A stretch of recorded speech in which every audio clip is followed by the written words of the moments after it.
Brian Barnett is just a regular guy. He's not a doctor. He has no legal license in any field of mental or emotional health. Brian Barnett merely shares the insights he's gained from his personal experiences for anybody who may choose to use such information as he or she personally chooses, while accepting full responsibility for his or her own individual thoughts, feelings, behaviors, and actions. Brian Barnett assumes no responsibility whatsoever for anybody's individual choice to expose himself or herself to any information that Brian Barnett shares. And by listening to this program, you're acknowledging that you, and only you, are responsible for your own thoughts, feelings, and actions. Happy Thursday, everybody. Welcome back to The Last Symptom. This is Brian Barnett. I'm the creator of The Last Symptom and the host. It's really nice to have you here with me this week. You know, I've made some changes here recently and moved my primary Last Symptom social networking off of Facebook. And yet, on that old Facebook group, I'm still turning away, I'm not kidding you, 25 to 50 new requests a week. So I've done everything I can think of to try to get the word out and let people know not to go there. But I'm having trouble getting that message across. I hope you're not somebody that I've turned away. Why don't you join us over at the new and improved platforms? thelastsymptom.locals.com. That Locals platform also has an app that you can download to your phone, and then you just search The Last Symptom. It's very easy. The Last Symptom also has an active group on MeWe. If you ain't never heard of MeWe, it's just a Facebook alternative. Now, I have to reiterate that I made these changes because of Facebook's business practices. Don't have anything to do with politics, so just shake that out of your head right now. Most people who find me on Facebook, and there's almost 6,000 members in that group, but you know, don't go over there, it's closed. But most people who find me on Facebook do so through some articles that I wrote for a website called Quora, QUORA.com. Now here's the problem. You'd say, well, why can't you just simply update those articles in Quora so that people get directed to your new social media sites? That sounds lovely, doesn't it? I've tried it, and guess what happens? Quora locks me out of my account for 2 weeks as punishment for trying to do that. So I'm not a big fan of any of these established platforms, any of these established big tech platforms. They're abusive, they're unreasonable, they're inconsistent. So you know, I hate even mentioning Quora, because if you ain't never heard of it before, you'll probably run over there and investigate what they're all about. And I don't want you to do that. But, you know, you do what you got to do. So that's the problem I'm having. Trying to redirect people over to Locals, The Last Symptom, on the Locals platform. You know, the easiest way to probably visit is just typing in thelastsymptom.locals.com in your web browser. But if you're like me, almost everything I do these days, I do on an app. And if somebody doesn't have an app, well, I'm just less inclined to go there. So, you know, download the Locals app, search The Last Symptom. If you don't like that platform, which it seems to be everybody's preference, to be honest with you. Everybody seems to prefer going over to Locals rather than MeWe. I'm not sure why that is, but there you go. I know that I like Locals better. But if the platform's just not your cup of tea, you can join me over there on MeWe. Today's topic is going to be money management and financial responsibility It's an important topic because when I had borderline personality disorder, I was terrible with money. And, there's a lot of causes, there's a lot of reasons for that when a person has an emotional disorder. But one thing I noticed is that after I rid myself authentically of borderline personality disorder, lots of things got better. And one of those things was money management and financial responsibility. So I wanted to talk to you folks about that today. And actually, I've been wanting to talk to you about it for a long time. So I think you're going to enjoy it. Before we get into that discussion, you know the drill. I got to tell you about thelastsymptom.com. And in fact, while I'm talking about my website, if you want a very easy way to find me on Locals and MeWe, you simply go to my website, thelastsymptom.com. You scroll down to the bottom of the page where it says resources, and the links are right there. That's probably the simplest way to go about it. Thelastsymptom.com is kind of like my base camp. I'm an avid wilderness backpacker. So sometimes when you go out into the wilderness, you're traveling on foot from long distances through the wild. And most of the time you're stopping, camping for the night. You're creating a camp. Get up the next morning, you pack everything up, and you head out again, and you cover another 10, 12 miles, whatever. But every once in a while, you'll get out into a wilderness area, and you'll say, let's stay here tonight, and we'll just take tomorrow off. And then what you do is you leave your camp in place, and you just grab a smaller pack, and you head out for a day with the intention to come back to that camp that night. That's called a base camp. So thelastsymptom.com is sort of like base camp. Everything revolves around that. There are some free services there that I provide. This weekly podcast, which now appears every Thursday, 6 a.m. on the dot New York time, for those who commute, and to give people the stability and reliability of knowing when it's going to air. This show that you're listening to, the Last Symptom Podcast, is one of the free resources that I provide. And, I put a lot of time and energy into it every week. I've been doing that for 3 years now, so I hope you enjoy it. Some of the other free resources that I provide are, of course, the social media accounts I just got done talking about. But also there's some articles over at thelastsymptom.com. Now, you might be wondering, how does he find time for all this, and how does he support this work? Well, I do it by means of donations through thelastsymptom.com. If that's something you're interested in, give her a whirl. But also, I've got a few paid services. They're modest. One, for example, is through thelastsymptom.com. You can schedule one-on-one phone calls with me. You can schedule one-on-one Zoom video meetings with me. And one thing I'm most excited about is the Last Symptom Fundamentals course. Now, everybody who's dealing with borderline personality disorder and other emotional disorders, they're all looking for a magic pill, right? Or looking for the program that is the most best renowned program out there, such as DBT. Well, I can tell you that this intensive program that I've created, which is about 2 weeks long, I split it up into about 3 hours a day, but you can go through it how you want. I can tell you that it is vastly superior to DBT. And the reason for that is that DBT focuses on symptoms. It's like giving you an aspirin for a brain tumor.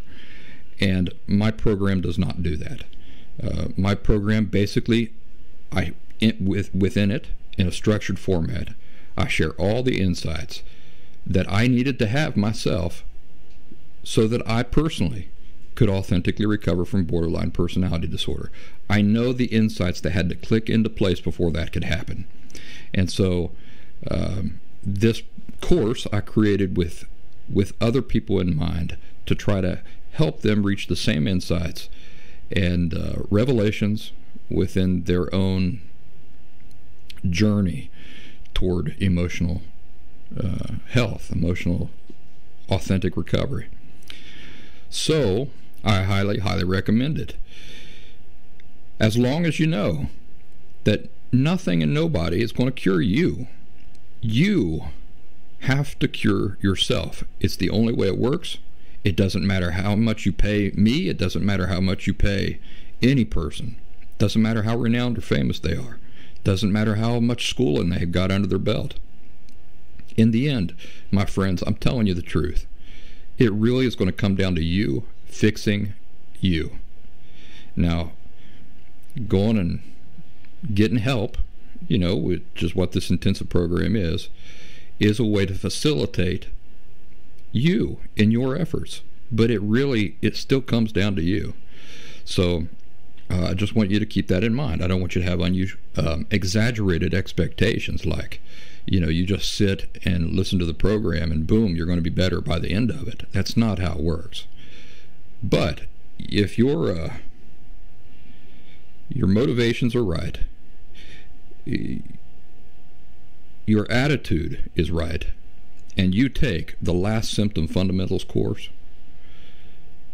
I'll tell you, it'll leap you ahead years in your recovery efforts. And we're not talking about superficial stuff. We're talking about truly ridding yourself of the emotional disorder authentically and permanently. So give it a thought. It might be something that's just for you. You can go over to thelastsymptom.com and watch a little preview video that I've got up there so that you can get the notion of what the course entails and the nature of it. The most recent free resource I've started, which I'm pretty excited about, people seem to be liking them, is something called Orange Slices. These are condensed video insights that I record and publish every day just to give you something to think about. Can make your life better, can make your relationships better, can make your emotional health better, and it's a nice way to start the day. I publish those every day at 11 a.m. Eastern Standard Time. That's New York time. They appear exclusively on the Locals platform, that platform I was telling you about earlier. So thelastsymptom.locals.com, or you can download the Locals app, and that's how you get to see the freshest and newest ones and stay up to date with those. They've also started appearing on YouTube, and I guess I said that sort of passive aggressively. I have started publishing them on the official Last Symptom YouTube channel, but I want you to keep in mind that the ones that appear on YouTube are roughly a month old.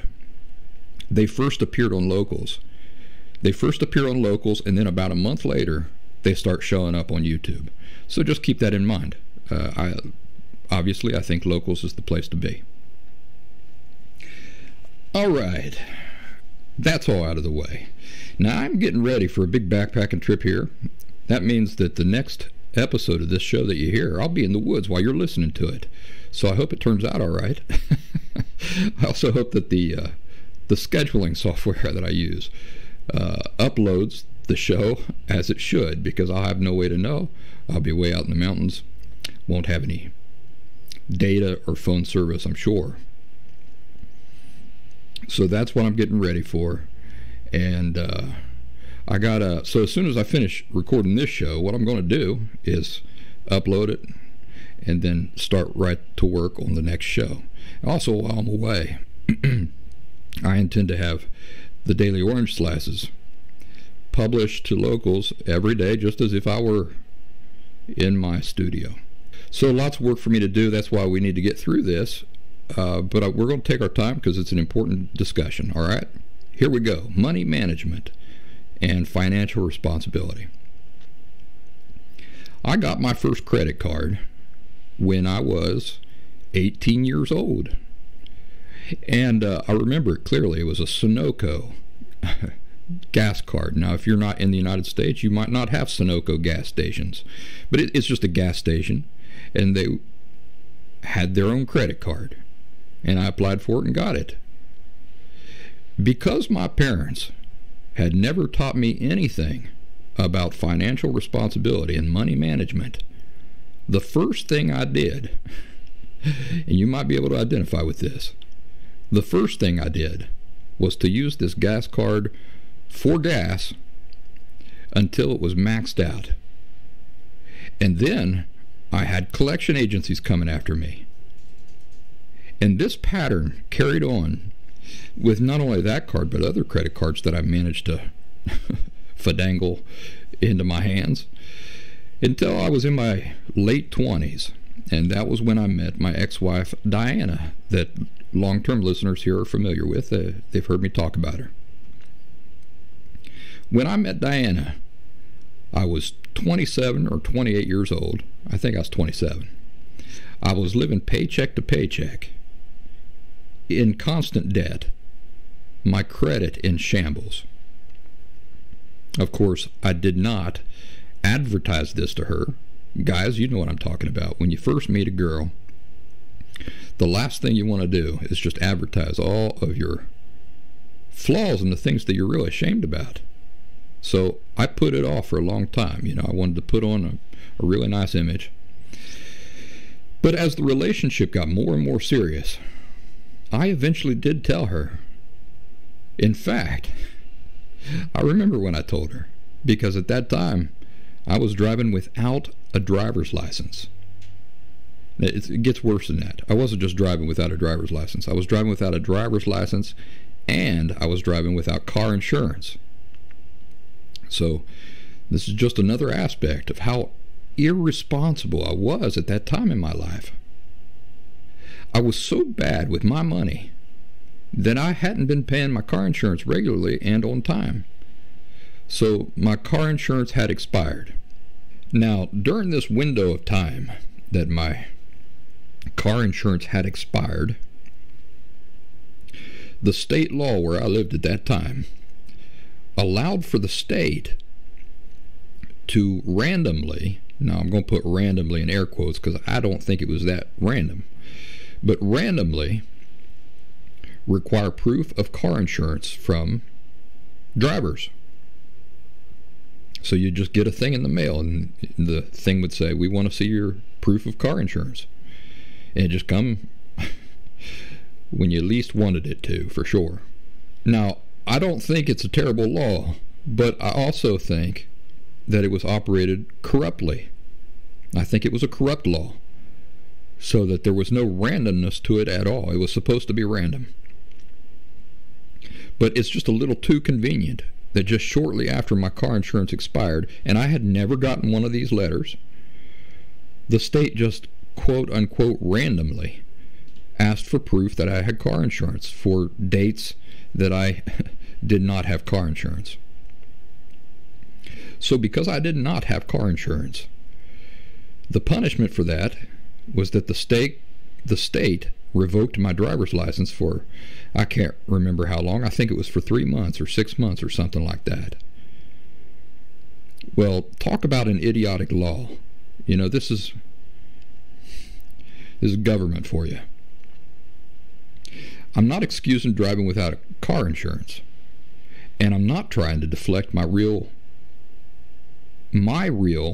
irresponsibility onto the state. In other words, I'm not saying that it was the state's fault that I was so irresponsible. But the reason I say it was an idiotic law and an idiotic penalty is because you can't put people into a situation where they will have to do what they just have to do to survive, but then penalize them for it. You know, if you're living in Philadelphia or New York or even Boston, you might find this hard to believe, but in most of the country, there's no public transportation. All right, you're used to just going. I know you folks down in Philly, you're used to just walking in a block and there you are at a train station. I know because I lived there for 12 years. You know, Philly's my adopted hometown. I really miss Philly and I miss the train. But I had never seen a passenger train until I moved to Philly in my late 20s. There is no public transportation in most of the United States. Just because there's public transportation in the cities where these lawmakers live does not mean that that is true for most of the country. So if you take away a person's license, you're not helping anything. You're not contributing to anything positive at all. You're simply complicating it. You see, people have to work. They have to be able to get around. Otherwise, how are they even going to pay for insurance? Do you see how stupid the whole thing is? A bunch of geniuses in government thought that if you randomly, not so randomly, require proof of insurance and then revoke lots of people's driver's licenses, that this is going to improve the situation of people driving without insurance. But is that the effect in the real world? Well, if you got more brains than geese, you know that that is not the effect in the real world. In the real world, people are going to drive anyway. But now, instead of merely driving without insurance, they're also driving without a driver's license. And what happens if they get pulled over? Well, now they're even in deeper conflict and expense, right? If they were having trouble affording car insurance before, have your laws now improved that situation? No, they've only exacerbated it. You know, when I look at the legal system in this country, it kind of makes me sick.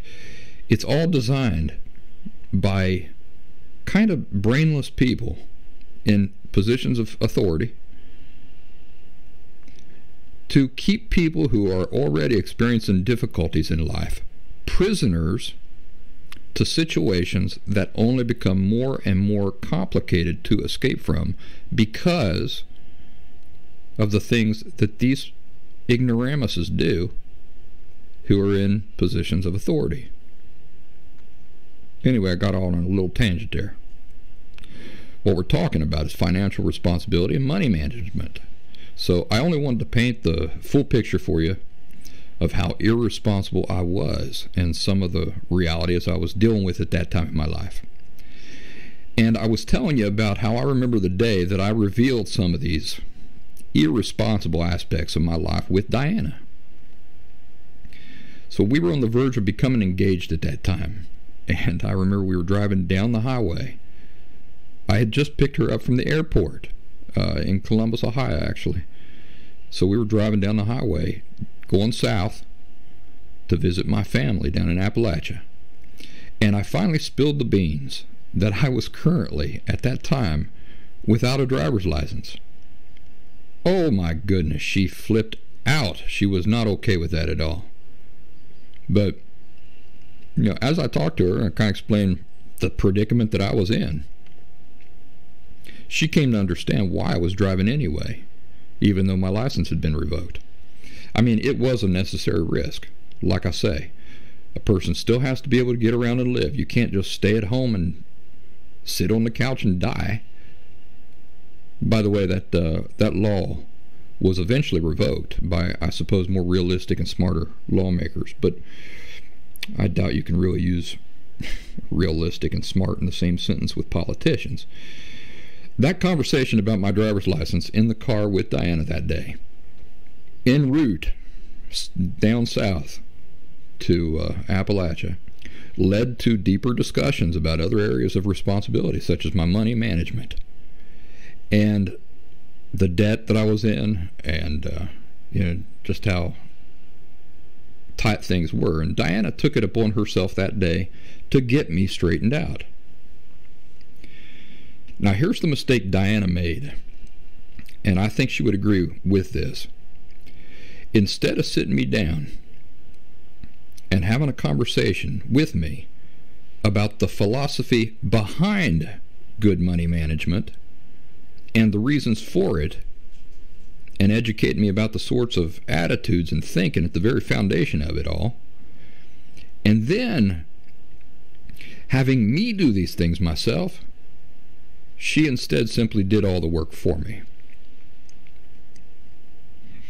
Now, think about how often we talk about how when you're trying to recover from borderline personality disorder or narcissistic personality disorder or any emotional disorder, how it doesn't do to simply mimic what healthy people do, right? The reason healthy people do what they do is because they're healthy. So it does not work for me to simply tell you healthy people do this and they do that and they do this, because then what you will do, it's just human nature, is that you'll try to just emulate what healthy people do. And it doesn't work that way. It does not work that way. Healthy people do things the way they do them because they're healthy. So what's the solution then? Well, the solution then is to identify what attitudes and perceptions you live with that are unhealthy, fix those, and then guess what? As you get healthier, guess what changes? Your behaviors. Your behaviors change because you're no longer living with the same attitudes that you did before. Well, that works for money management and financial responsibility as well. The reason why you're probably financially irresponsible and you have a hard time with money management is because of the same root causes of borderline personality disorder. The same reason that you have emotional struggles. It's all tied into the same thing. So the answer never is just to say, look, people who are rich do this, this, and this. And there's a book out there. It's like 100 Habits of Successful People or something like that. And, it's a scam. It's got to be a scam. I haven't read the book, but just from the title, it's got to be a scam. Because the book is selling itself like, look, this is what successful people do. The implication there is if you do these things, you'll be successful too. But what does it skip over? What does it ignore? Well, we just talked about it. Successful people are successful because of their underlying attitudes. They have the do you see what I'm saying? Their habits are what they are because of the underlying attitudes that these people live with. If they live with different attitudes and understandings about things, well, then their habits would be just as irresponsible as yours. They'd be just as broke and in debt and their credit ruined as yours might be. This is the mistake people make all the time. You cannot skip to the last step and just imitate what other people are doing, and it doesn't, and have the effect work in reverse. It doesn't work like that. Same thing with love. If you're religious, everybody's familiar with the way that the Bible describes love. Love is long-suffering, love is kind, love is this, and love is that. That's not in the Bible just so that you can just imitate. You can just force yourself to superficially do those things. That's still not love. That biblical text exists to identify what authentic love is, not to tell you to imitate those things superficially. It's so that you can look at what you think is love and identify if it is love or not. But love is those things because a person loves. It doesn't work in reverse. Like, if I'm patient, if I superficially act patient with you, then love develops. No, it's skipping the most important part. You first have to find out what is blocking you from experiencing love. Correct that. And then, as a natural result of loving somebody, you will see these qualities kick into play. So, money, same thing. And that's kind of the mistake that Diana made. She kind of superficially told me, like, do this, you got to do this, you got to do this, and you got to do this, and you got to do that. She didn't tell me the attitudes and the thinking behind that. What's at the foundation of all that? So what she did instead was she took charge, and she began getting me right with all the collection agencies and settling my debts and working on improving my credit score. And man, did it work. I mean, she jumped my credit score up to the heights I had within just a couple years, I had stellar credit. I could have bought a boat, and I couldn't even afford a boat. Now, even though I say that Diana made a mistake in doing these things for me rather than making me do these things for myself, it's important for me to point out that she did take the time to explain to me what she was doing and why. Now, she didn't exactly say, this is the underlying attitude or the thinking that I'm working with when I do these things. But she did say, in a technical fashion, she said, this is what I'm doing, and this is the technical reason for why. And although I was too financially immature at that time to truly, place much importance on what she was explaining to me, I just thought she'd be around forever to do it for me. Much later, after our divorce, and once I was put into a sink or swim situation on my own, where I realized that nobody else was ever going to figure these things out for me, and that I was going to have to take charge for myself and finally get this mastered for myself. All of these things that she had explained to me in the past, I drew upon. They became extremely valuable and helpful. I drew on those things, you see, even when she was no longer around to help me. And I continue to draw on them today. And boy, I'll tell you, it has been just that aspect. There were so many wonderful benefits of having been married to her for so long. And she just enriched my life for the time I was with her and beyond. What a wonderful woman. By the way, my parents, if you were to talk to them, I'm sure they would deny that they did not teach me anything about financial responsibility or money management. They would deny it. For example, my mom took me to open my first savings account when I was 10 or 12, and she would bring that up, I'm pretty sure. My dad told me frequently, hey, you need to create a savings and put money into it every week. But tell me, what good is a savings account for a 10-year-old who never has any new money to put into it? How are you supposed to put money into savings every week without any source of money coming in? Is a 10-year-old just supposed to conjure this out of thin air? The only way money education works is if a child has money coming and going to work with and learn with. Like real life. I don't know why this is so difficult for some parents to understand. It's like real life. Your responsibility as a parent is to prepare your children for real life. So without a weekly or even monthly allowance, even if it's just a tiny modest amount, like 50 cents a week, there's no way that a child is going to learn financial responsibility and money management. Now, let me give you an example of my daughter. She gets $5 a week for her personal allowance.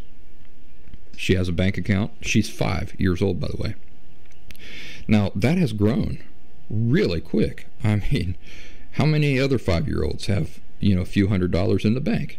I and her mother take turns. So, for example, one month, it's her mother's turn to do the $5 every week. And then the next month, I do the $5 every week. It's just something we've agreed upon. But the other night, for example, I had bought the first Jumanji movie, with Robin Williams. She said, I don't want to see this. It looks like an old movie. I thought, oh, you're going to love this. And she did. She loved it so much that then she wanted to watch the second movie. So I went and I rented the second movie. The next day, she said, now I want to see the third one. The second and the third one, by the way, have, what's his name? The Rock. What's his name? Daryl. Daryl. He must be from Appalachia. What is his name? You know who I'm talking. The Rock, the big muscular guy. Boy, that's going to bug the turds out of me if I can't remember what that's called. What his name is.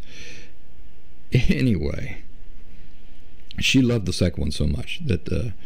So then a couple days passed. She says, "Hey, isn't there a third Jumanji movie?" I said, "There is, but I'm not spending any more money on movies this week." "Oh, Dad, come on, please let me see this movie. Please let me see this movie." I said, "Well, I've already told you, I'm not spending any more money on movies this week. But remember, you do have your savings, so you can buy the movie if you want. But remember, every time you spend money from that account, guess what? It gets lower. Yeah, you got less than what you had. And so you always want to be mindful of that. Do you want to buy that movie?" She says, "Yes, I do." So we used her account. We bought the movie. And guess what? She likes the third one the best, and I'm not entirely convinced that it ain't because she spent her own money on it. It brought her satisfaction. And it was also an opportunity for me to show her her account, show her how her amount went down, how now she has to wait a week before her bottom line, her savings will reach the point that it was at. And I always try to put a focus on her. You're trying to grow this sucker all the time. You always want to see a bigger number in there than the last time you looked in there. That's what you're trying to do. So even at 5, she's getting an idea of money and responsibility and of the reality that every time you buy something, you have less than you did. So it's a nice real life model for her to really get a feel for these sorts of things. But again, in order to learn and practice good money management, one has to have money coming and going. It's the only way it works. Sticking $10 into a savings account and telling your child to save money. Hey, you better save money. That's nothing. It's literally doing nothing. That's not education. It does relieve your conscience a little bit, doesn't it? Because you can tell yourself, hey, I did what I could. That kind of approach, it may give a minor appearance that you're educating a child about money, but that's about all it is. It's just the appearance of it. That method, telling your children to save money, is the laziest dereliction of duty as a parent. You've put in the most minor effort and attention to that aspect of life, but then you pat yourself on the back as having not neglected it. Well, it is neglect still. No child can learn to be responsible with money off that method. Hey, whenever you get money, you better save some of that money. That's nothing. That's literally doing nothing to help your children learn about how to manage money. In fact, the attitude behind it is that they should be able to figure most of it out themselves, isn't it? So totally dumping your responsibilities off onto them. With all your life experience, you as an adult free agent at the peak of your human development, throwing that type of responsibility on your children who are 10, 12, 15 years old, expecting that they should be able to figure it out.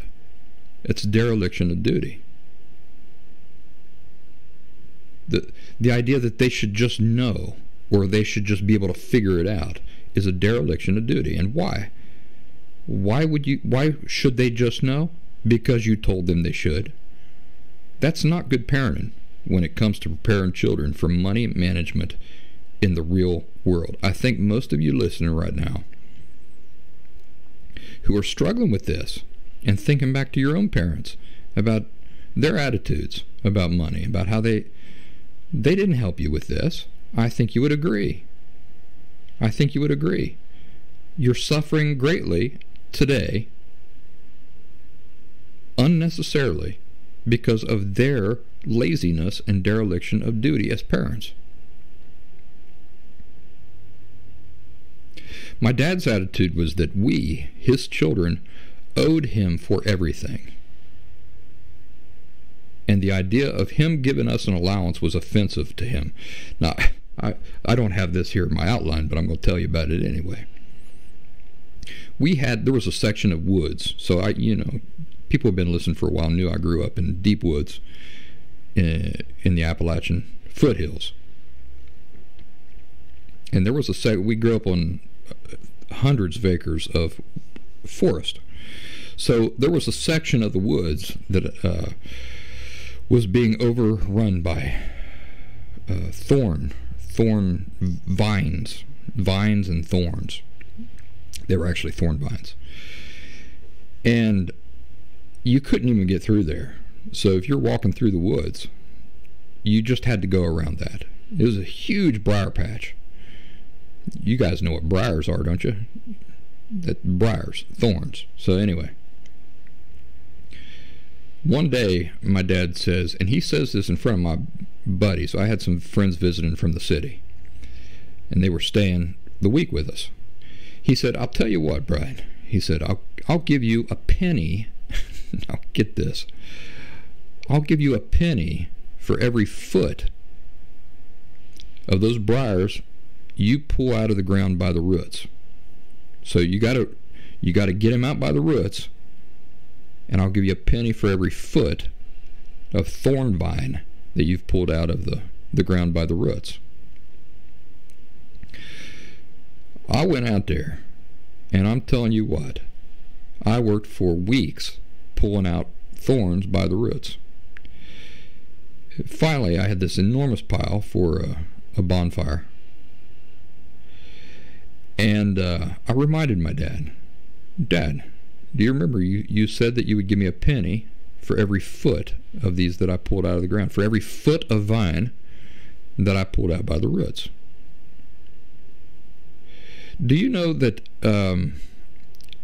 he went back on his word? So he had time to think about it after I had done all this work, and he said, I put a roof over your head. I feed you every night. I buy you school clothes. I think that we're even. That's a true story. That is a true story. And this is the first time I've ever told it since my recovery. And I'm just, as I'm telling you the story here now, I'm realizing just how sick that is. Because my father, being a religious guy,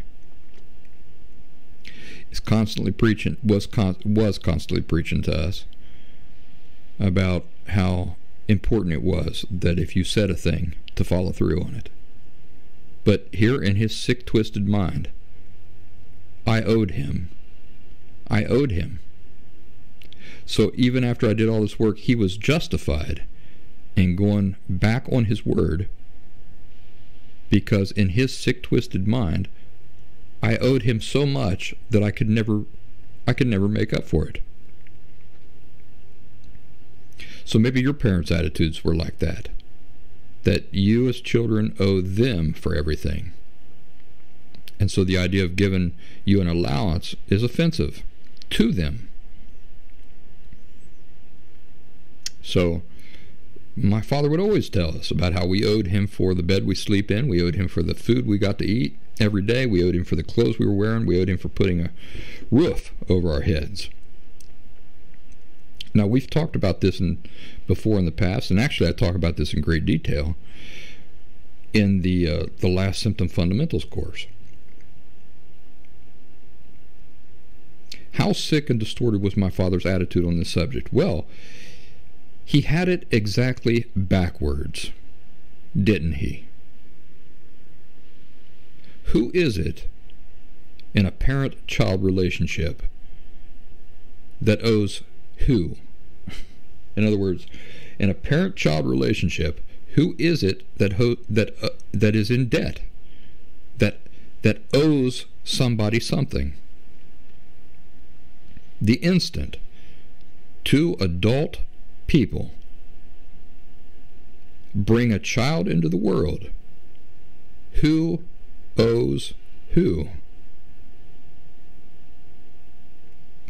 Parents owe their children literally everything the instant they bring the children into the world. You might struggle with this idea because maybe you were brainwashed. Maybe, like me, you come from a family where you were brainwashed to believe the opposite is true. But it's just brainwashing. Parents owe their children literally everything the instant they bring the children into the world. You see, my father owed me the warm bed at night. He owed me the food on my plate. He owed me the clothes and the roof over my head. These things were not optional. Think about what I'm telling you. These things were not optional. Let me ask you, if I'm obligated to do something for you, meaning it's my responsibility to do it, no matter what, can you then be indebted to me for that thing afterwards? Can your receiving it be dependent on you doing something for me first, if it's your responsibility to give it, for me to give it to you anyway? Absolutely not. I owed my father nothing for having clothed me when I was a child. I owed him nothing. I owed him nothing for having fed me for 18 years. Do you see that? I didn't owe him. He owed me. He owed me the clothing. He owed me the food. He owed me the roof over my head. Now think about the distorted messages and unhealthy attitudes and perceptions this passes on to a child, that it passed on to me, and probably you too. That I grew up with a father who had me convinced. Think about the effect on me as a child. Growing up with a father who had me convinced that the warm bed I crawled into every night to sleep in was something that I didn't deserve, but that he was providing for me anyway, out of the kindness of his warm, gooey heart. Think about the effect that these messages and ideals have on a child's sense of worth, that they don't deserve the basic necessities of life, that they don't, even when they're dependent on others to get them, that they don't deserve food, clothes, and housing, that they're in debt to their parents for all of these things that they get because it's totally undeserved. Children don't owe their parents anything. It's parents who owe their children everything. If you want to talk about who owes who, the parents owe the children, not the other way around. Now, in the past, when I've talked about this through articles I've written, I inevitably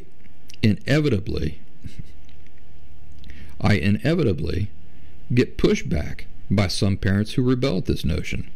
Now, let me tell you this. If your feelings rebel at the notion that you, as a parent, that you owe your children and not the other way around, you're wrong, my friend. You got to get that right. You've been brainwashed to think the unhealthy way that you do, and your children are suffering for it. You're suffering for it. And if you can't see why it is wrong and unhealthy, this is something that you want to spend a lot of time thinking about until the reality that I'm explaining to you here clicks. So, we've established that I grew up with no education whatsoever. about money management and financial responsibility. I got just enough from my parents for them to be able to feel okay about themselves, and that was it. Once I grew up, and the years leading up to when I met Diana, I would purposely not look at my bank account balance. I didn't want to see or know what was going on there because I was worried about what I'd see. Instead, I'd just spend and spend until my card was declined. If I was using a debit card, which you probably know, simply draws from funds you have in your bank account. In other words, it's not credit, it's money you have. With my debit accounts, I would spend until they overdrafted. In fact, one technique I would use all the time, and you might make use of this in an emergency situation, but I don't encourage it, all right? I'm just saying that in an emergency situation, it might work for you. With my debit account, when I would run my account down to something like $4, in other words, all that's in there is $4, if I needed gas in my vehicle for the week, I knew I could fill up my gas tank using that debit card. So in other words, there's only $4 in there, but I can go to the pump, swipe my card, it says go ahead and start pumping your gas. Well, it doesn't stop you at $4. You can go ahead and fill your tank up. So I'd fill my gas tank up for $20, $30 and simply overdraft my account, which means spending more than is actually there, knowing that on my next paycheck the difference would, it would come out of my next paycheck. As a result, I would have to pay overdraft fees. So it's not just that, for example, you've only got $4 in there. Let's say that you fill up your tank for $20. It's not like the next time you get paid, the bank only takes $16. No, they take $16 plus probably $20 per day that your account was delinquent, or something like that. So the next time I'd get paid, instead of getting my full pay, I'd get my full pay minus the amount I overspent plus daily overdraft fees that my account was negative. Now imagine how much money I lost that literally I was just throwing out the window every week of my life for years and years. What a shame. What a waste. I ain't kidding you. We're probably talking about thousands of dollars over the years that I simply lost because of this type of thinking that I lived with and the lack of any common sense surrounding money management. Well, I want to share with you that I've been working on my credit hardcore for several years now. And I recently hit an almost equivalent place in my credit as I enjoyed before my divorce from Diana. This is a huge deal because she was always so disappointed in my money management and credit management, and she basically had to manage it all for me, because I was totally brainless and worthless in this area. I was like a 6-year-old. A lot of the things we talk about, you and I, deal with maturity. Well, what is maturity? Maturity is the underlying attitudes that guide your life, right? Because I had never been educated, which is not entirely my fault. It's my fault that I never corrected this after I become an adult. But it's not my fault that I got off to a bad start. That's why I was never educated. I did not have healthy parents who healthfully helped me develop the right attitudes and thinking around money. Also, the amount of debt I incurred during my borderline personality disorder crisis and my authentic recovery, the debt I incurred during that time was crushing. I had excellent credit, and I ruined it all in very short time. So the fact that I've managed to now raise my credit to stellar levels on my own without ever having declared bankruptcy is quite an impressive thing. I'm very proud of it. You know, it's taken me a decade, but I take great pleasure in managing my finances well now. And even when I was married to Diana, I think the best my credit score reached was a little bit above 750. So here in the United States, if you got a credit score above 750, that's considered excellent. And I was up a little bit above 750. Well, that's where I'm at now. So I'm getting right up there and surpassing, actually. I'm surpassing where I was right before my divorce. I manage my credit like a hawk. Like a hawk, man. I really take a lot of pleasure in this endeavor, in repairing and maintaining my credit. Remember what I've said to you so many times. A lot can happen in a year. Just like recovery, in the early episodes of the Last Symptom podcast, I've talked to you about how you do little bits and little bits and little bits. Time keeps on ticking away, man, whether we like it or not. Brother, you wake up one day and 3 years have gone by. How have you used that time? If you've used it sitting around thinking, oh, it's impossible, I can't do it, oh, it's so much work, well then after 3 years, that's where you're at. But if every day you get up and you go, I'm just going to do one thing, I'm just going to do a little tiny piece, a crumb, a lot can happen in a year. And so that's how I started. I started by taking out a secured credit card. Now we're going to talk about that here in a minute. I'm going to give you some really practical specifics so that you can hopefully also improve your credit, but I'm not going to do it without telling you the thinking behind it, right? The attitudes at the root of good money management. That's the difference that I'm providing you as a free service here today that I was never provided. The way that I got started was that I opened a new secured credit line. Now, I drew, like I said earlier, I drew on some of the things that my ex-wife Diana had explained to me about how credit works and what the credit bureaus are looking for and that sort of thing. So, the first thing you do, I think I say this later in the outline, but let me just tell you the way I did it. I opened a new secured credit line. Now, when we're talking about credit, we refer to it in terms of credit lines, right? So if I have 3 credit cards, what that means is that I've got 3 lines of credit.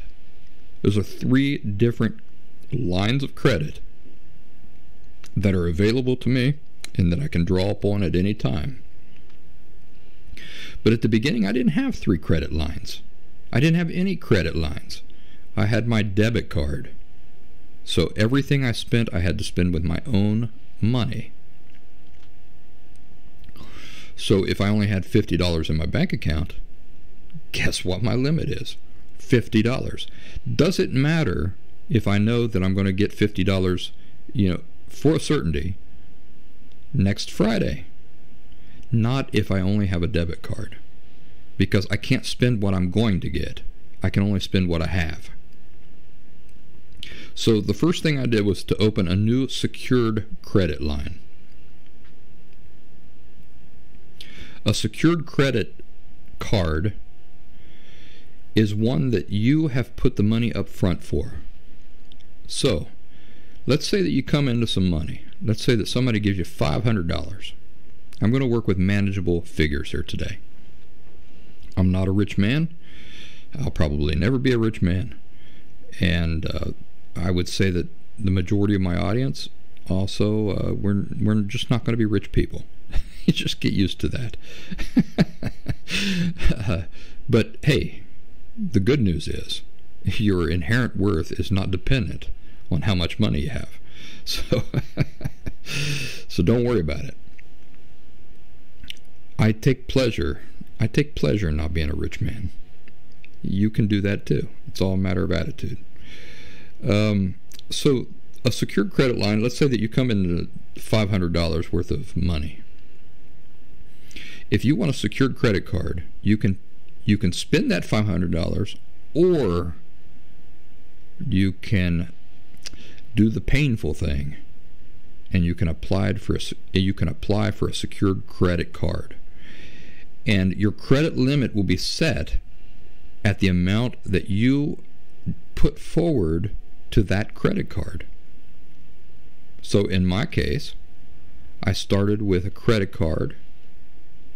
I think they offered me, with my terrible credit, I think they offered me $150 credit. That's just plain credit. That's money I don't have, but they're saying we'll let you spend this much on credit. When you apply for a secured credit card, what you can do is you can send them money at the time of applying for the card. So you want to make sure that at the time of applying for the card, you have this money in hand. You send them the money that you have, and that raises your credit limit. So I think I come into $500. Now, they had offered me $150 of credit, or I can't remember, something like that. I took all the money I had that week because I knew I had more money coming and no expenses for that particular week. Like, I already had all my necessities, bills paid, that sort of thing. So they offered me $150 credit, and I sent them the $500. So what did I end up with? I ended up with a credit card worth $650 worth of credit. That's how you start. That's how you start. Now, here's the good thing about a secured credit card. The $500 I sent them to raise the limit of that credit card. If you're responsible, and if you do things right, and if you pay off your credit card all the time, you get it back. You get it back as your credit improves. So that's what I did. I opened up that new secured credit line, and then I paid with everything with that credit card. But now here's the most important part of this. I only used that credit card if I had enough money in my pocket to cover that total. That sounds counterintuitive, doesn't it? It sounds counterintuitive that if you've already got the money in your account, in your bank account, why wouldn't you just spend with the money you have? Well, we'll talk about that in a second, but just keep in mind that the idea is to manipulate the system to raise your credit and to never leave you penniless. So, let's say that I made some purchases with the money that I have in my pocket. Guess what happens? At the end of the week, I'm barren. I have got nothing. But if I use my credit card, which has, what did I say, $650 limit, if I use my credit card and I don't have to pay it off for a month, guess what I've still got through that week? I've still got the full amount of money in my bank account. Anything unexpected comes up, I've still got the money there to pay it. That's what you're doing. You're manipulating the system. You're creating a bubble of security. So what I would do with my credit card, which was a secured credit card, is that I would buy everything with it, but only if I had enough to cover that total. Do you see what I'm describing? I buy something with my credit card. I know that I have enough money to pay for it anytime I want. Anytime I want, I can pay the credit card down to zero. But I'm holding that money back in my personal account, my savings account, just in case something comes up. When new money comes into my account, into my personal savings account, now I can pay off the credit card and still maintain my sense of security financially. So I would use my credit card always with the intention to pay it off within a day or two, because it was money I had. It's money that's sitting in my account. It's my money, but I'm paying with credit. And I'm looking at my credit account thinking, I'm going to pay that down to zero as soon as I can. Sometimes I would wait until some new money come into my account. And once new money comes in, boom, pay off the full credit card. So it was always my intention every time I used the credit card to pay off the full balance within a maximum of 2 or 3 days. To this day, all of my subscriptions, all of my website costs for thelastsymptom.com, SiriusXM I have. Now here's something about SiriusXM. You know, frugalness is a virtue, in my opinion. The wealthiest man I know shops at secondhand stores, so he never buys new clothes. He always goes to a secondhand store and he buys used clothes, but he dresses smartly and he's wise, and he's a millionaire. He's a personal friend of mine, so there's no shame in this. SiriusXM, when I bought my truck new, they gave me 2 years, I think, of free SiriusXM radio. Now I like listening to the Bluegrass Junction station. That's almost always what I'm listening to when I get into my truck. SiriusXM Bluegrass Junction. I like it. But they wanted to charge me $20 a month or $30 a month, I think, for the subscription. I said no. And I turned it down. And they sent me back counter offers. Guess how much I'm paying for a monthly SiriusXM subscription cost now? $5.65. But why am I paying $5.65 for the full SiriusXM satellite radio subscription service in my truck? Why am I paying such a low amount? Because I was willing to go without it entirely. So that's a mindset that you have to have. You know, that's an attitude you got to have. If it's too much, it's too much. You got to be willing to walk away. So my The Last Symptom website cost, my SiriusXM radio in my truck, my Thinkable, you know, the Last Symptom course, for example, that I've made available, that intensive course for people who are interested in authentic recovery from borderline personality disorder. I have to pay a monthly subscription cost on the platform that I host that course on. Guess what that goes through? It goes through my credit card. Everything goes through my credit cards. When I make any purchase with my credit cards, I first don't make the purchase at all unless I actually own the money first. And that, I'm sure that sounds counterintuitive. People are just getting started in this, but that's the way I do it. I don't use my credit card for anything that I couldn't use my debit card for.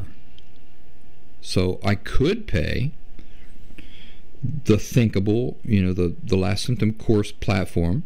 I could pay for that with my bank account. I could pay for my Sirius XM satellite radio with my bank account. I could pay for the website costs of hosting The Last Symptom with my personal bank account. But I don't. I use my credit cards. I use my credit cards for anything that I could use my own bank account for.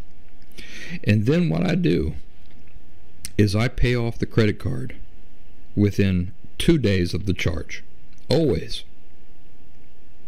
Sometimes it's 3 days if there's a holiday or something like that. But here's the thinking behind it.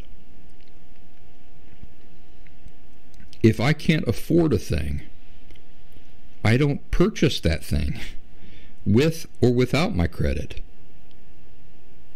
That's probably the most important thing. If you can't afford a thing, don't buy it. Don't buy it with your credit card. Don't buy it with your bank account. Don't buy it.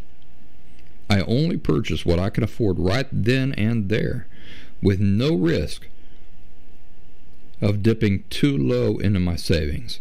And then what do? I pay off the credit card 2 days later at most, because it's not a challenge. Because remember, I haven't bought anything that I don't have money for. So I've purchased a thing with my credit card. As soon as I can, I go into that credit card, I pay it off to zero.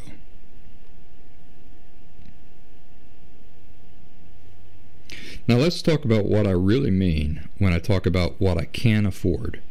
When I talk about what I can afford, is this the same as saying how much money I have? No, it ain't. Here's the thing. You want to maintain and grow a savings. That's the second most important attitude. I'm just going to work with low figures here, as I've been doing in the interest of simplicity. If you have $100 in savings, what can you afford? So if somebody says, can you afford this? Before you answer that question, what do you have to ask yourself? Well, you have to ask yourself, how much money do you have to spend? So if you have $100 in your savings account, what you do not have to spend is $100. If you remember that you are not only trying to maintain a savings but also grow it, then you don't have $100 to spend. That's not what you can afford. So this is the underlying attitude that you must look at your money with. It's a game, see? We're playing a game. And just like in a video game, you're trying to get your savings to rise and your credit score to rise. When you watch these numbers rise, do you know what the effect is on you? Psychologically, it makes you feel good. It gives you an adrenaline shot of self-satisfaction and a new goal. This is exactly what we're doing with things like our credit score and our savings total as well. Do you collect anything? Let's take comic books as an example, or even arrowheads or stamps. I don't care what it is. Where does the pleasure in being a collector come from? Well, part of it is in the quality of the thing you're collecting, right? But mostly it has to do with watching that collection grow. There's something about starting off with nothing and watching a collection grow. I remember there was a time when I was collecting comic books, and I took great satisfaction the day that I reached 100 comic books. So there they were in my room in a nice tall pile. I'd think about how I had started off with just one comic book, and now here I was up to 100 comic books. Fast forward a few years later, and now I had a couple of thousand comic books. But do you know what? By the end of my marriage with Diana, I had many thousands of comic books. They're gauged in boxes. So there are short boxes and there are long boxes when you're a comic book collector. A long box, I think, will hold something like 1,000 comics or something like that. But even then,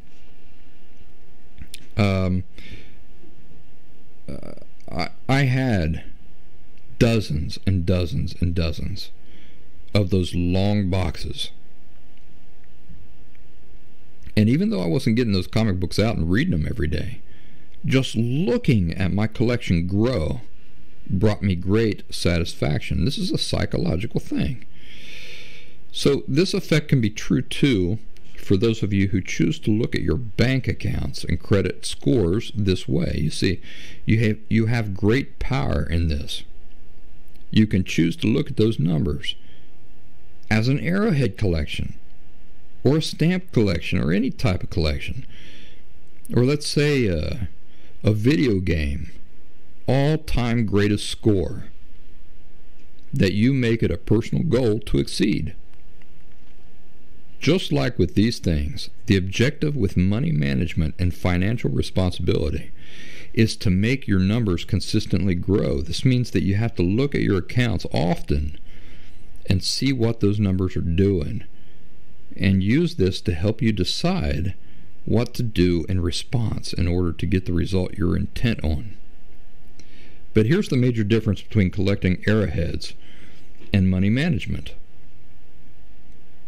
The greater you progress with money management, the greater amount of opportunities that open up to you, the easier life gets.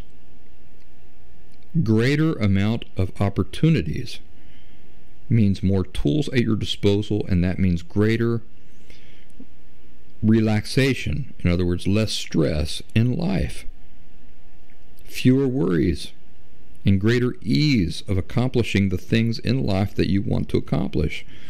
For example, very few people buy a home with their own money, even if they're millionaires.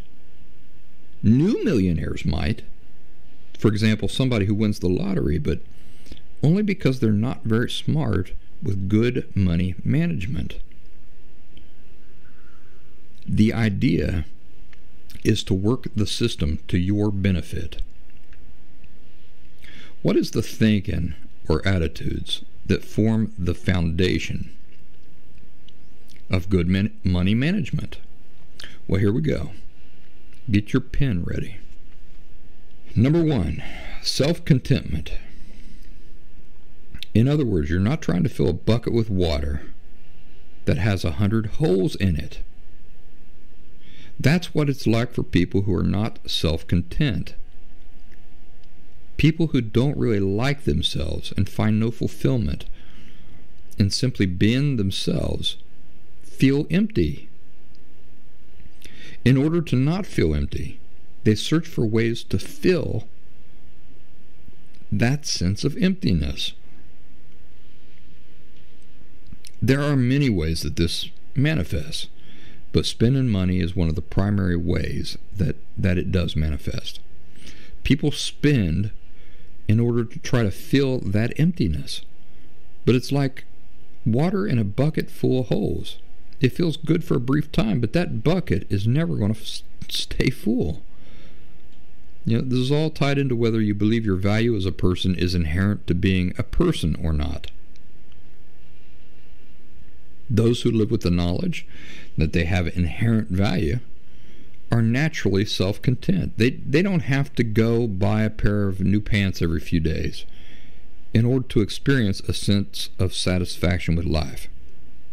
Number 2, there are 3 major purposes in life for spending money. A, one's needs. B, responsibilities. And C, pleasure. Yeah, that's right. Pleasure is a legitimate reason for spending money. Number 3, needs and responsibilities always outweigh pleasure.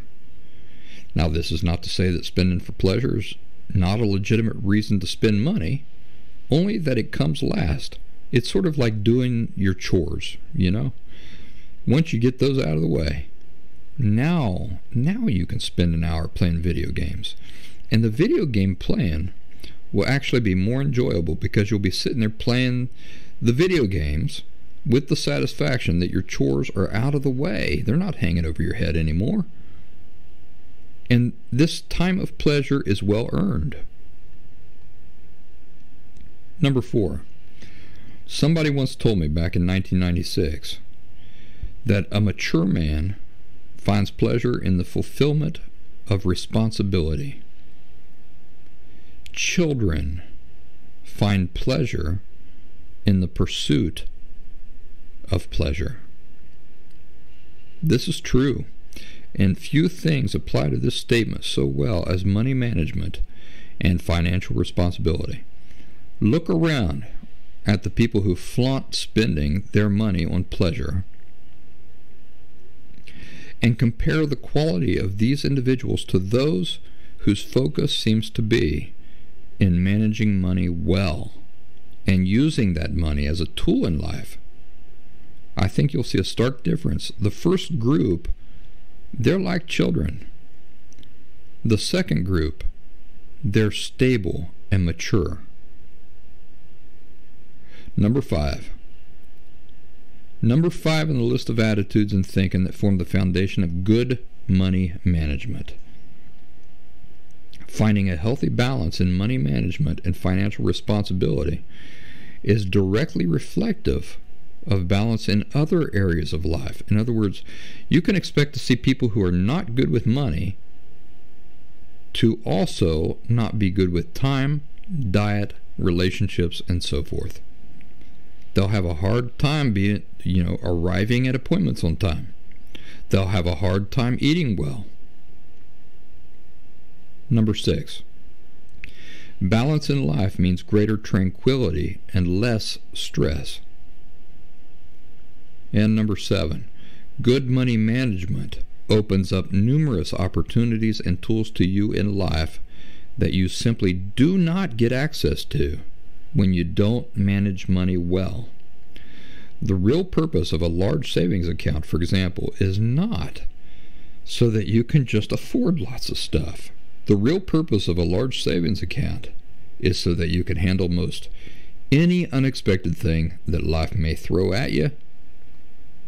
And it also allows you to purchase things on credit. In other words, spend somebody else's money for now while retaining the security that your savings provide you.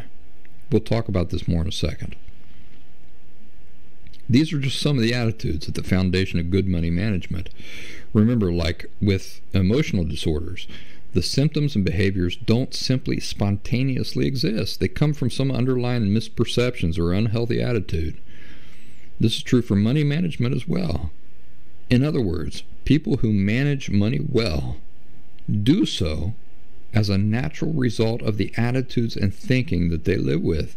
So more important than simply trying to go down a checklist of superficial things to do is to understand how your thinking and attitudes deviate or contradict these healthy attitudes we just discussed, and then making adjustments to your attitudes. Because whatever attitudes and thinking you live with, this ultimately determines your approach to various aspects of life, such as money management. So speaking of attitudes, this is the attitude. It's the primary attitude that you must begin with in order to correct poor money management behavior. and make the change to good money management behavior. You ready? You got to think this way. If I have $100 in my savings account, I actually only have about half of that amount that I can spend. Now, of course, this can change depending on how tight your finances are. For example, it would be even better to say, okay, I have $100 in my account, I can spend $30. But most people who are struggling don't have that luxury. Most people who are struggling will need to spend a large portion of that $100 on necessities like bills, food, gasoline, etc. But the idea is to never look at the amount in your account and perceive the total that is there as being usable money. That's the secret. You must always look at the total and see only a portion of it as being usable. The rest is completely inaccessible to you. Now, you might say, I can't trust myself not to spend it. Well, that's where a real effort at correcting your underlying attitudes is going to come in. The more you identify and address the immature attitudes that would make you feel like you can't trust yourself to spend that money, the easier self-control will be. What I just described, as far as looking at your money total, but only perceiving a portion of it as money you can use, is no different than what you do with the gas in your car all the time. So it really shouldn't be that foreign of a concept. As you're driving along and you look down and you see that your gas tank only has a quarter of a tank, you don't say to yourself, well, I can use up every drop of gas in my gas tank before I have to worry about putting more in there. No, in most circumstances, most of us, when we see the gauges on a quarter of a tank, we view that as practically being out of gas, don't we? So it's then that we go and fill up our gas tank. We say, that's as comfortable as I am in allowing my gas to get that low. So even though there is in reality a quarter of a tank left, for us, in our minds, we're already at the end. That's where gas has to go in. So again, this is also the principle with keeping a savings and growing it every week. You don't look at the total in your account and say, that's what I have to spend. You instead look at it and say, I can spend half of that. And that's only if I really have to spend half of that. If I don't have to spend that much, then what I want to do is conserve as much in there as I can. Because the next time I have new money come in, I want to be able to look in my account and see a larger figure in there at that moment than I saw when I got paid last week. You see, every week you're trying to start it with a higher figure than you started off with the week before. So, I'm talking about every week, but you understand that if you get paid every 2 weeks, then it's every 2 weeks we're talking about. If you get paid monthly, then it's monthly that we're talking about. So here's a list of practical steps to get you started and to allow you to follow the process of your efforts in real time, as well as to practically begin improving your credit score. Number 1, download and begin using an app on your phone called Wallet Hub. Wallet, WALLETHUB.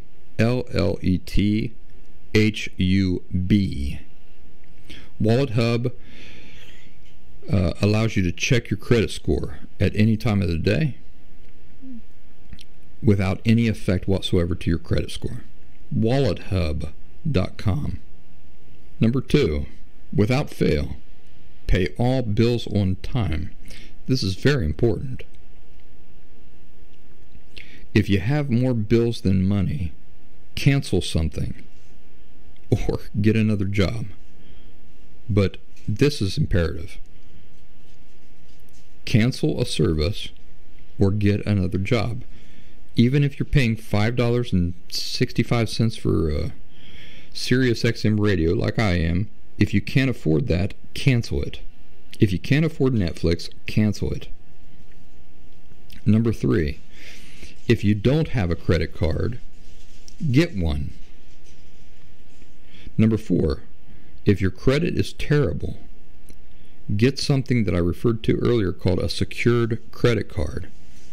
Most people, even with terrible credit, can get a secured credit card. A secured credit card impacts your credit score. Your debit card does not. That's why a secured credit card is so important, because if you manage it well, you can improve your credit score. Your debit card does not do that. A secured credit card is simply something you put up a security amount of money for, and this usually forms the limit of how much you can spend with that card. So for example, let's say that you apply for a secured credit card and they say you need at least a $200 deposit. Now you can pay more, but you at least need a $200 deposit. So you'll pay them $200, and then they'll send you a credit card with a $200 credit limit. This credit card, along with paying your bills on time, is enough to raise your credit beyond anything you can imagine in this moment if you're struggling. Number 5. This only specifically applies to people here in the United States. If you don't live in the U.S., you just have to apply these same principles, but possibly make adjustments according to the way that things operate in your country. If you're in the U.S. and you have any accounts in collections, in other words, if you have collection agencies hassling you for payment on delinquent or closed accounts and you can't afford to pay those accounts, and especially if they're already a few years old, don't make contact with any of these collections agencies, and don't attempt to pay those accounts off at this time. The reason for this is that most delinquent accounts drop off of your credit report after 7 years, and they stop affecting your credit at that time. We'll talk about this a little bit more here in a second. Number 6, to satisfy your need to purchase things for pleasure. Remember, I described it as a legitimate need? So, to satisfy this need, set aside an amount every week that you can afford, and then go shopping in places that you can afford. For example, for 2 years, I only had about $50 a week that I could spend. $50 a week, Depending on where you shop, that might be a shirt. But in other places where you might shop, that might be 50 trinkets. So what I would do is one day a week for 2 years, I would go to Walmart and Dollar Tree. Do you know what Dollar Tree is? It's a store where nothing costs over $1. So I could go shopping at Walmart and Dollar Tree. I would get to walk around. I'd get to look at all their stuff. In other words, I get to have the experience and pleasure of just walking around and seeing what looks good to me for fun. Shopping for fun. And then I could still walk out of those stores with $20 left over or whatever. Then I would just save that as money to have throughout the week. In this way, you satisfy the shopping urge. You can end up with lots of stuff, so that satisfies the pleasure of having something new, and yet you still are within a budget and often having money to spare afterwards. I want to tell you that using legal methods of correcting credit is not wrong. It's business. So I'm assuming that some of you had parents like mine. My father would always play the moral superiority card on me. He'd say, a man pays his debts. So, if I allowed a debt to drop off my credit account and I hadn't paid it and it was a $1,000 debt, I would go, my God, I'm a terrible person. Learn to separate morality from good business sense. Do you know what separates good businessmen from bad businessmen? Good businessmen separate what is good business from moral issues. I remember that Michael Jackson bought the Beatles music catalog out from underneath Paul McCartney. Paul McCartney complains about it to this day. But guess who was right? Michael Jackson was right. Because Michael Jackson told him it's just business. It's just if you want the catalog, handle your business better. Paul McCartney did not. And now Paul McCartney complains that Michael Jackson didn't take pity on him as a friend and allow him to own the Beatles catalog. Friendship and business are two entirely separate things. Morality and business, two entirely separate things. To highlight this, at the end of the year, when you have to pay your taxes, how many of you look at what you've got to pay in taxes and go, oh, well, that's just not enough. That's just not enough. I don't feel right just paying that much in taxes when other people are spending more. So I'm going to send them $500,000 more to the IRS. If you did that, do you know what that would qualify you as? A really shitty business person. You make business decisions based on what the laws are, not on morality. Otherwise, you're a shitty business person. Michael Jackson had an opportunity to buy the Beatles catalog. He was business savvy, and he bought them. He was a great business person. Paul McCartney thinks that business should be run according to how you feel, and what your heart says, and what your friendships are, and all this stuff. That's bullshit. If you want to get stomped on, you walk around thinking that business is controlled by how gooey you feel on the inside.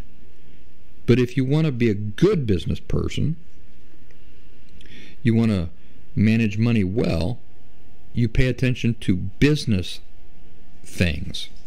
When you're paying taxes, for example, we'll go back to the tax thing. Nobody pays more in taxes than they are required to spend. You know why? Because that would be stupidity. If your government only requires this much in taxes, but you go, oh boy, but some people had to pay more than that. You're an idiot. You're an idiot. Go ahead and send the government that money then. But you're not very business smart. So financial smarts, you got to learn to separate those as this is what the law allows and this is what I'm going to make use of. So using legal methods of correcting credit is not wrong. It's business. Now, my dad always played that moral superiority card on me. A man pays his debts. Well, a stupid man pays his debts to feel better about himself. But a wise, successful man makes use of business allowances. Right? So here in the U.S., your credit debts drop off of your account after 7 years. You do not want to get tangled up in those, especially if a few years have passed. Those allowances exist for a reason. So it's no different than taxes or any other business standard. To make use of it shows good business sense.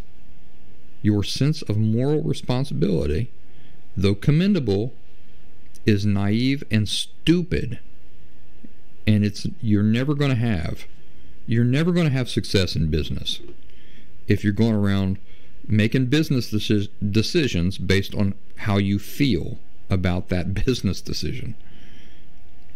So as my credit rose, I applied for new credit cards. So my overall line of credit also grew. Because I had gotten that first credit card, remember, and I was managing it very well, my credit began to rise. Now I could apply for other credit cards. I only applied for credit I had a very good chance of being approved for. So when you apply for credit cards, you can check to see if what your odds are of getting approved are. If you're using Wallet Hub, the app that I suggested to you earlier, you can actually go on there. They have credit card offers, and they will tell you you have a poor chance of getting approved for this card. You have an excellent chance of getting approved for this card. Now, even if you get approved for additional credit cards, the amounts probably are not going to be that great. We're probably talking about $250, $100, things like of that nature. But it's important to do it anyway. With each new credit card, I'd do the same thing. I would never buy beyond my affordability or with purchases that would dip too far into my overall combined credit line. So let's say that I have 3 credit cards, and just working with manageable figures here. Let's say that between the 3 credit cards, I have a total of $500 credit. That's your credit line. You have $500 of total credit available to you. Now, something to keep in mind is you're not supposed to spend more than 30%. I think it's 30% of your overall credit line. You hear what I'm saying? If you have a $1,000, if you got $1,000 worth of credit, so take all your credit cards, you combine them, and between all your credit cards you have $1,000 of total credit. Well, then you don't want to spend more than $300 at a time with your credit. 30%. Because if you do, that looks poorly on your credit report. If I have a credit card with a $100 limit, guess how much I can spend with my credit before it reflects poorly on me? $30. So I have to try to stay under 30% of whatever my credit is. Now, as your credit increases, so will the amount that you can safely spend without it negatively affecting your credit score. But remember the standard I have set for you. You're never buying anything with your credit card that you couldn't buy with the money in your bank account. You might be asking, why would you buy something with your credit card if you could just buy it with the money you have? Number one, because you're trying to raise your credit score. You're working on a goal here. You're trying to establish a pattern of responsibility. Number two, why are you trying to do this? Because good credit opens up worlds of possibilities to you, such as loans for a new business, buying a house, buying a car, etc. Number three, using a credit card for certain things, even though you have the money in hand, allows you to maintain a cushion for any unexpected expenses and never be completely without resources. For example, I may need to make a large $600 purchase, and I may have $1,000 in my bank account. But I don't know what's going to occur between now and 3 days from now. I may need money for some immediate expense. So what I do is I pay for the $600 purchase with my credit card. 2 days pass, and I immediately pay off $300. In other words, half of that charge that's on my credit card. But I hang on to the $700 I still have left, and I wait a few more days with that money just as security. You see, I don't have to pay anything on the card at all for another month. So I'm just retaining that money for a while, just in case. A few more days go by, and within that time, let's say that my job pays me, or let's say that I have new money come in from somewhere else. So let's say that I get $400 of new money that comes in. Now, my $700 that I have that's mine has just jumped to $1,100. So guess what I can do now easily? I can now easily pay the remaining $300 on my credit card purchase. My credit card is now paid down to zero. And do you see how at no point did I drain my resources to a level where I was without the security of having plenty of funds on hand for anything that might come up? This is a perfect example of managing money and time in a skilled manner. So as your credit score improves, you're going to want to apply for more and more credit cards. Now, I have 3. I don't think that a person should have more than 3 or 4 credit cards. But, it's up to you. Accruing more and more lines of credit as your credit improves raises the overall limit of your overall credit. So if I have 3 credit cards, let's say that now I have $3,000 worth of credit. And with that credit, remember that I'm never, ever spending more than 30% of whatever that overall credit is, and I'm immediately paying off whatever credit I use within 2 days or so.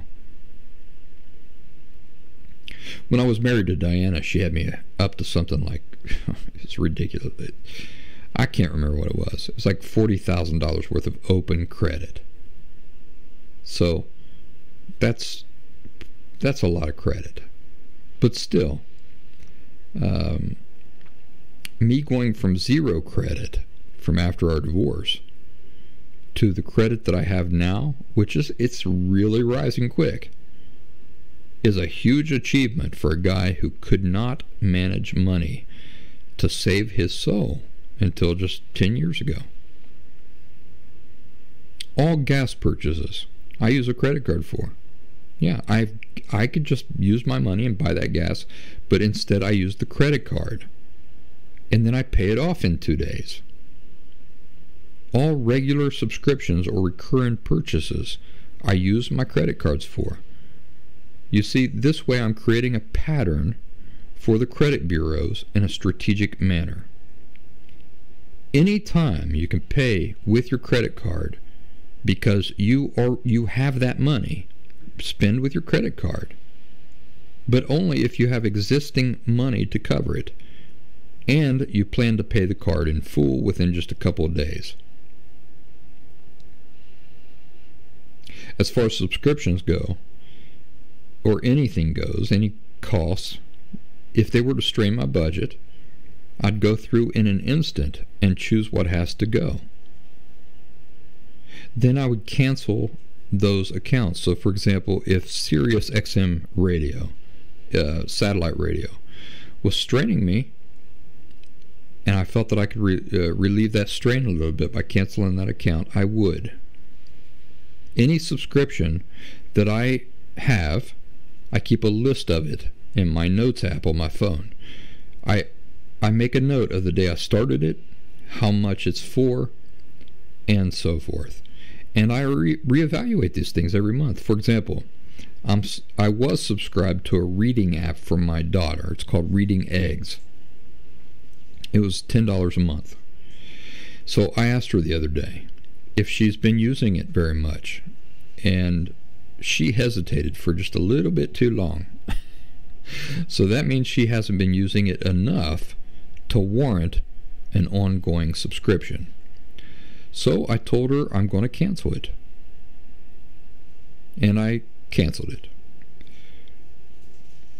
By the way, The original secured credit card that I used to begin all of my financial recovery was a Capital One secured credit card. I think they offered me $300 worth of credit to begin. That figure might contradict a figure that I told you earlier on in the program, but I was going off the cuff earlier, and these are my notes here that I'm going by. So I think they offered me $300 worth of credit. So I took part of the proceeds from my early work with The Last Symptom, and I dumped it into that secured credit card, meaning that I raised my credit limit from $300 to over $1,000. Now, a couple of weeks ago, because of my responsible use of that card over the last 2 years, they returned my full deposit. Remember, I told you that they do that. They returned my full deposit, and they upgraded me to their unsecured platinum card, which means I get my original deposit back, and that credit card is now a fully unsecured credit card. Likewise, one of my other credit cards did the same thing. They bumped my credit limit up by something like $1,000. But with all these lines of credit, I'm never buying anything with them that I couldn't just buy with my own bank account. That's really important to keep in mind. Rather, I'm using them strategically within my budget and my financial limitations always, and paying them off. So as soon as I use them, 2 days later, I'm paying them off to zero if I can. And I'm using them in a way that provides me with strategic benefits and allows me to maintain a constant and consistent sense of financial security. So I spent a lot of time on this show. I've been very eager to share these things with you folks. I hope that most of you endured throughout the program, especially those of you who struggle with financial security and financial responsibility, because I wish that I would have had somebody explain these things to me. I think could have saved me a lot of lost years and heartache. So it was important to me that I got very detailed, very specific, and did what I could in my way to improve your situations. I, like with anything involving emotional disorder, I'm very sensitive to the things people are struggling with, because I struggled with them myself. Anyway, that's a long show. So, have a wonderful weekend. I'm going to get right to work recording next week's show, so that while I'm in the back country up there, living off grubs and worms, you guys will have something to listen to and enjoy. This is Brian Barnett signing off. Have a wonderful weekend, my friends.